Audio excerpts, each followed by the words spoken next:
So I've got a Mitsubishi L300. It's got the 4D56 diesel, and the problem with this one is the injector pump is leaking quite a bit. The drop every couple of seconds is coming out the bottom of it. Looks like it's coming from the square area in the back, the distributor block. This area back here, but there's probably a bunch of other little leaks going on. It was pretty grubby. So this is the Bosch VE injector pump, so pretty common on a lot of things. So just get any generic rebuild seal kit. You should be able to use most of the seals in there. I'm going to take the timing cover off so we can get to the gear on the front, and we'll remove that. And then there's a couple of bolts on the side where you can adjust it, so we'll take those out. We should have to remove the unit as a whole, and then I'll strip it down on the bench and change all the seals out. I've turned the engine to top dead center already, so you can see there's a little bit of a white mark on the pulley there, and then that little bit on the block has got the timing marks, so that's top dead center. Just makes it a little bit nicer to check later on. And we'll start with our timing cover, So these are 10mm head bolts.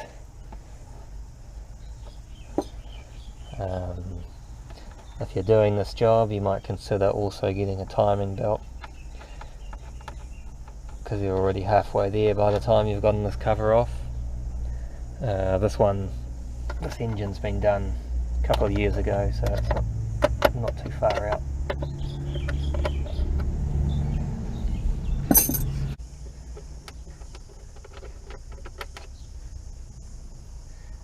So the bolt on the crank to turn it to top dead center is a 19mm. Then you want to turn it clockwise.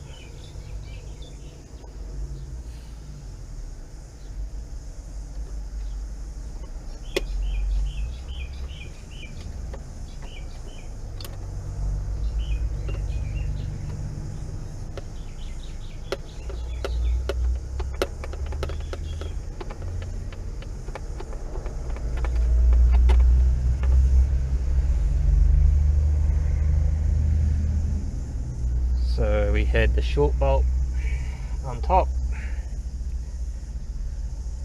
next shortest bolt on this corner, and we've got two long bolts. The shorter of the two goes directly underneath the radiator hose, the longest one directly above the pulley, and I think there's one hidden in there. Yep.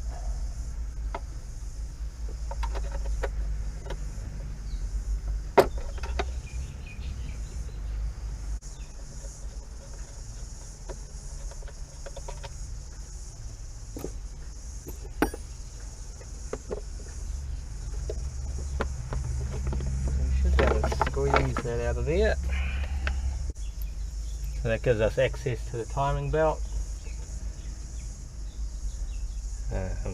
This here is our pulley that we want to remove. So you can leave the pulley in place and remove the pump from the back of it. So you can leave the bottom cover on. So we might try that. There's enough room to squeeze it out. So the other things you need to do are to take off the lines, take off your throttle cable and your injector hoses. So start with the injector hoses. I guess that is a 17mm socket. So they probably need a little bit of a tap.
That's all 4 injector lines removed.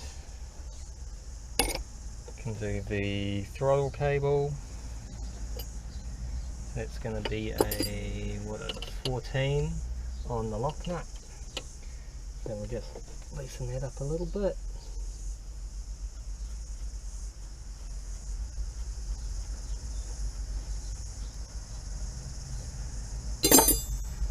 Rotate our throttle, remove the cable, and then once you loosen that up enough, it should just be able to slide up and out. Fuel lines, fuel return, they just got little hose clamps. This vacuum line on top.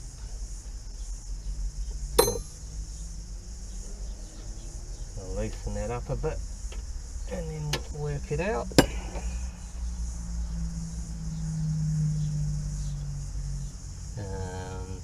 There's a fuel return there, and fuel goes in there, I think. Or is it the other way around? Yeah, that must be the fuel. There's fuel return in the back and then fuel here. So I've just got these little hose clamps that have a hex head on them. So I've got a 7mm for this, or you can use a screwdriver.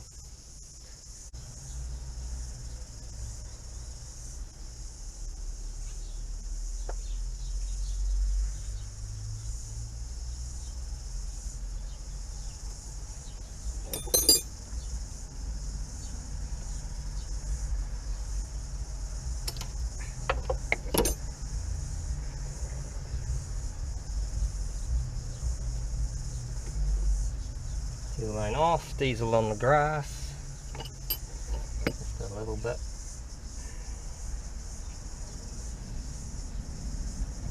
And that one at the back, the return line, take that one off as well. Save that clamp before I lose it.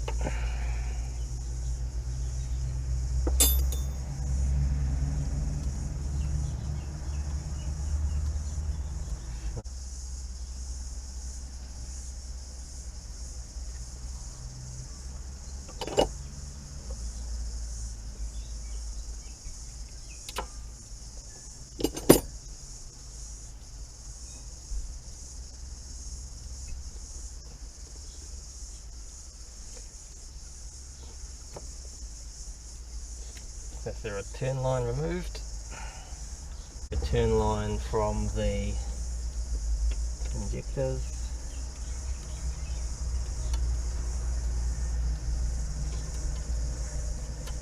I think that's all the lines off it. Just underneath here is the solenoid connection, start solenoid electrical connection, so we'll remove that. So now that we've got all our fuel lines, injector lines, throttle cable and solenoid plug wires and plugs off, the only thing holding it in is at the back underneath there's two 12mm bolts, and those are the bolts that the pump rotates on, pivots on when you adjust it. So there's one there that holds the dipstick on, and the other one is what it rotates on.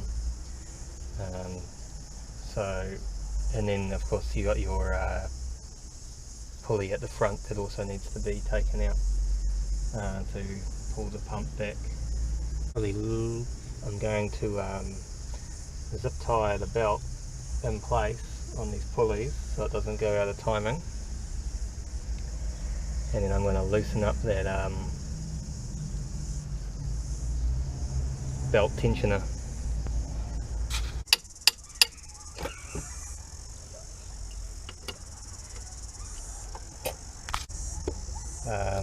Just behind the pulley on the opposite side of this, what do you call that, back of the timing case, there's two bolts holding the body of the pump to the timing case, so those will need to come out, and then we'll need to take the two bolts on the back of the bottom bracket there, take those off as well.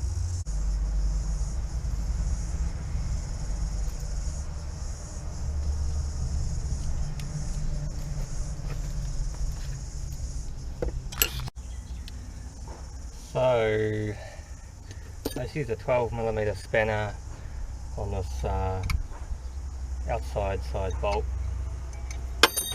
to loosen that, and then to get the inside one and the two at the back at the bottom for the bracket, I used some long extensions. I went back to about the gearbox near the fuel tank, so the length, and then broke the bolts loose from there. So if you're going to take this pulley off, you take these bolts out, take the front of this off, and then use a gear puller. So you bolt it to those bolts and it would push down on the middle. I've got one in the shed somewhere, but if you don't have that, you just put your bolt back on and just leave it about 1 millimeter loose at the front there, and then because all the bolts have come off of this, we can just get our big screwdriver and then sort of rest it up against the shoulder of that bolt, and then just give it a good whack, and then that's come out, so we can loosen that off. We can just pull the pump out the back. You just want to make sure you catch the key when it comes out. You're going to need to keep that to put the pulley back on, so otherwise this is ready to come out.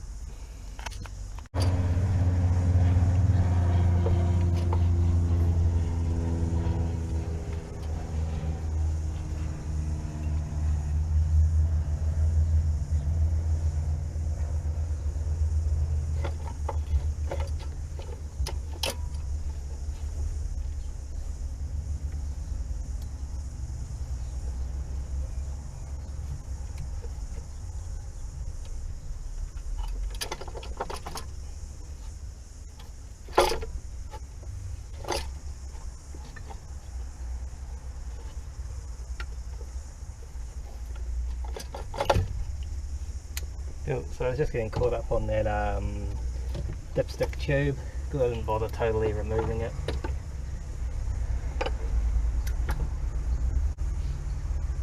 But that's our pump.